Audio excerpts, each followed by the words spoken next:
We are now on the doorstep of the Great War. The West will decide when the Great War will take place. What will they do if they take such a decision? I think the first thing they'll do is to shut down the internet all over the world. If that happens, I don't have any means anymore to reach you. My voice will be lost. So while still there is time and I can speak and I can reach you, I'm making these videos to advise you. When the war does start, and there is no internet, there's no means for you to know what's happening, then the first targets of the war would be military bases. Many will die within a short time of the commencement of nuclear war. But not all. Our eschatology tells us that mankind will not perish. Why? Because within 7 years, although one other hadith says 7 months, of the Great War, a Muslim army will conquer Constantinople. So it means that mankind will not perish.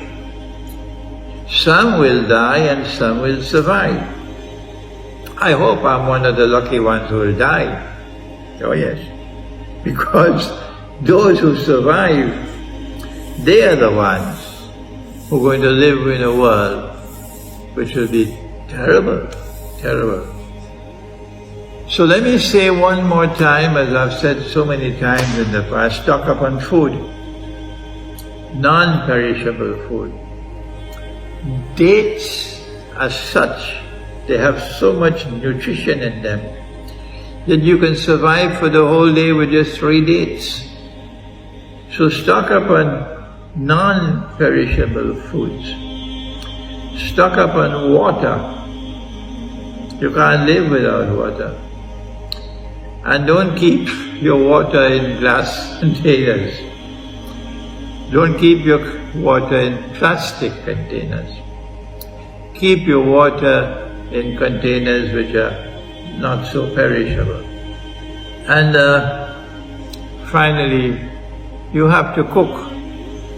Allah created human beings to cook. And in Surah Yasin, He tells us, I gave you the wood of the trees to cook. So you need to be able to cook. There'll be no electricity. Your gas will run out. So how will you cook? Answer, you have to be in a place where wood is available. If you remain in the city, there'll be no food and there won't no water. So there'll be anarchy in the cities. And people will kill each other for food and for water. They'll break down your doors because they're dying for food and water. If you choose to remain in the city, don't turn to me and ask me what to do. I have asked you for so long, so many times, make a backup arrangement in the remote countryside. Keep enough petrol in your car that you can reach the remote countryside. Because there is safety in the countryside. How do you protect yourself in that world after the great war?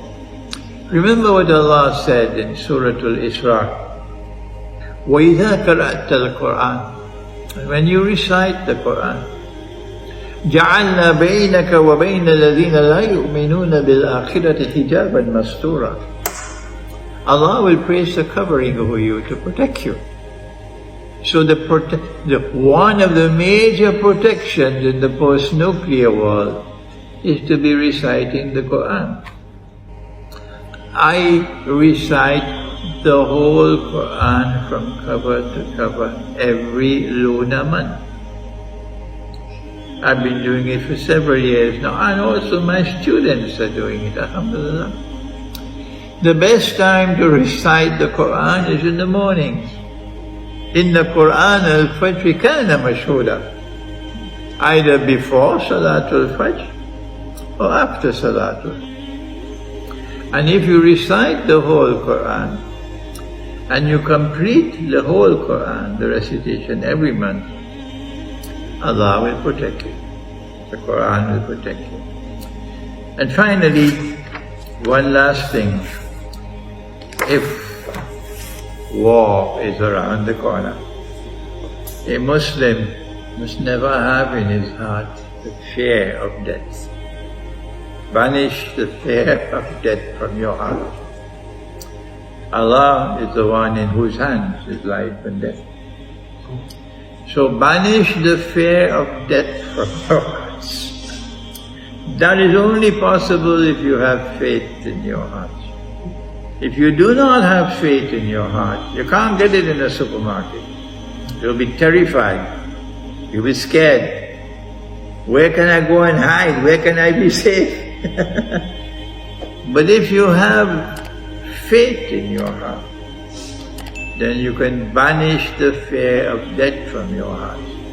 And I pray and I bless that Allah might take this small video and reach it out to thousands and thousands, inshallah, around the world.